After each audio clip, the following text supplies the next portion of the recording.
to be honest, I know him for a while, right, as friends. I never knew that he's Indian. Then this is the turmeric ceremony. Yeah, everyone was nice to her and not to me. Too nice to him. How's the experience of Indian?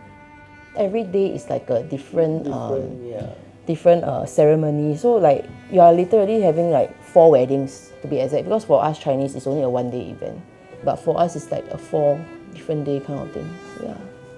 So each day has a certain part of the memory that we hold close to.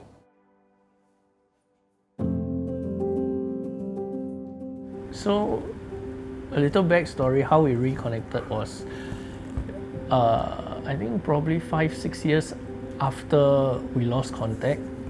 And then one night on Facebook, I saw her post something emotional. So I just dropped her a text saying that, hey, you okay? And then ended up we were texting for almost 9 hours and none of us wanted to go to sleep. So And we met like subsequently the next few days. continuously the next few days. So we both knew there was something strong there, like the spark was there. Do you remember the first time you met each other's family? Yeah. I met her family first. Yeah, my mother. Yeah. It was all very casual lah. It was casual, then we just went for a simple dinner. Yeah, so her mum and her brother are easygoing. Her brother also was more reserved. It took him 1 year to properly start for him to open up and have a proper conversation. Last time, few word answers, that's it. Yeah, but my mom fell in love with him like almost instantly lah. Everything he did, my mom will always say it's okay. You also must reflect on yourself. Maybe you were too harsh on him. You are not easygoing also. Sometimes we have a disagreement. Yeah. Her mom will support me and scold the daughter. No. But it's alright. Yeah, so Were there any changes in your life that both of you had to? For me, I think a lot more. For a start, is waking up early in the morning. Like they really wake up really early, like 7 a.m. And then you have to go to the kitchen to help out for breakfast, lunch, pack the tiffin. So for me, that wasn't something that I'm used to. But I make the effort to wake up. I make an effort to cook dishes that they like. But of course, a lot of times they might not get used to the taste. So slowly, I will kind of know what kind of things they like. And then I'll cook something that is more suited to their taste. And eventually it receive good feedbacks. Yeah, but it takes a while to get used to it, the differences.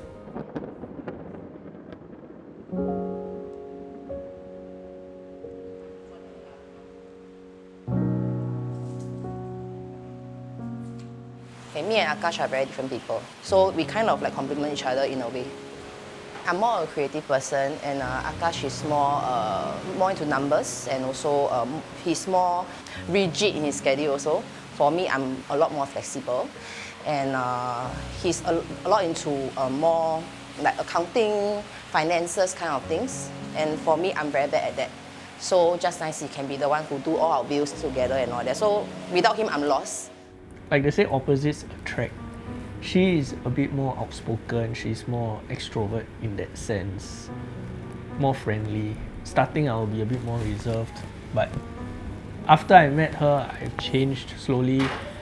I realized that I'm starting to become a bit more extrovert. I would say most of the time we go out together, whether meeting her friends or my friends. Yeah, so I we know always- his friends, he knows my friends. So I feel that that's actually a very good part of our relationship. There is no clashes in terms of like our lifestyle.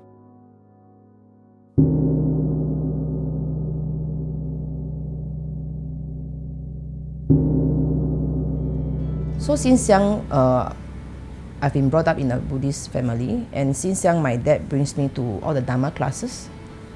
The Buddhism teaching that I knew is always to look within, and you always have to better yourself. There's no such thing as like comparison, because it still boils down to nothingness, correct? I feel that if it wasn't for the Buddhist teaching since young, I might not be able to be so open-minded to many things, and especially to his religion.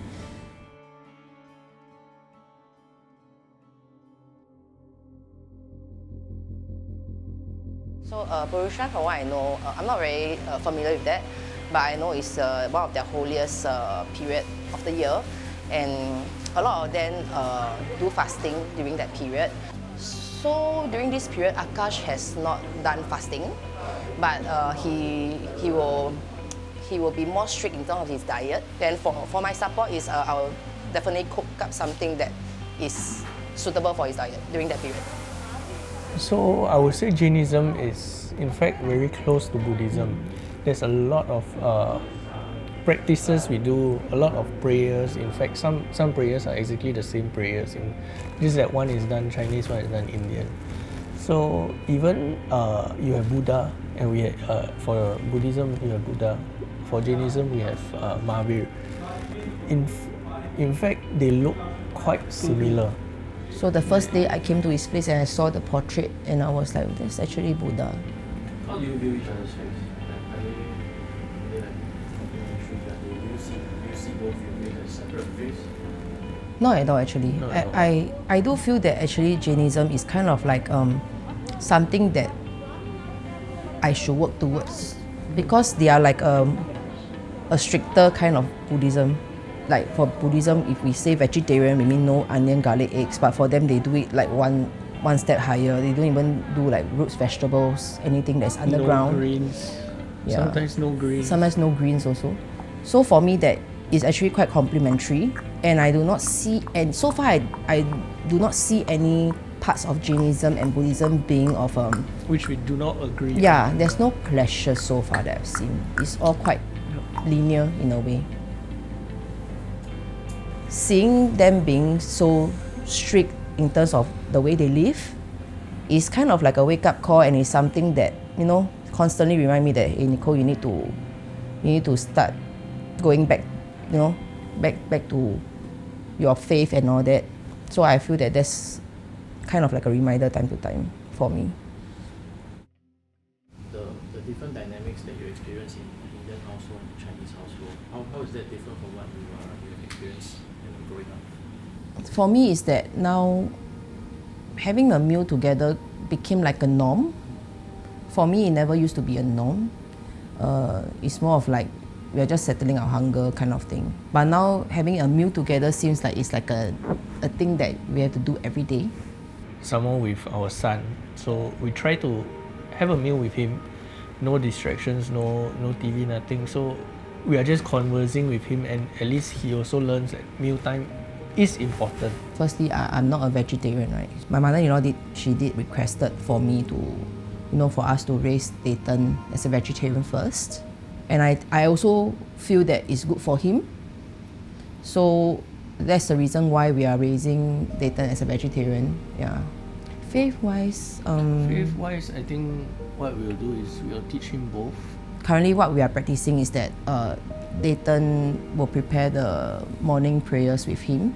The offerings. Yeah, so he will go to the kitchen and get the offerings, and then he will do the prayer with him in the morning every day. And then for me is that every month during the lunar calendar days, the first day and the 15th day, I will definitely bring him to the temple.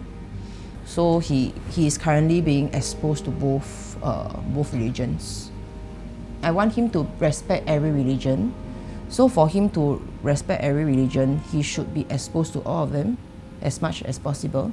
And he should learn about them also. So he knows how to be sensitive to certain religions at certain timings, which is good because his parents are sensitive in that sense to certain religions at certain timings in that sense. What can faith teach Nathan growing up? One thing is be kind, don't cause harm, whether verbally or physically to people, animals.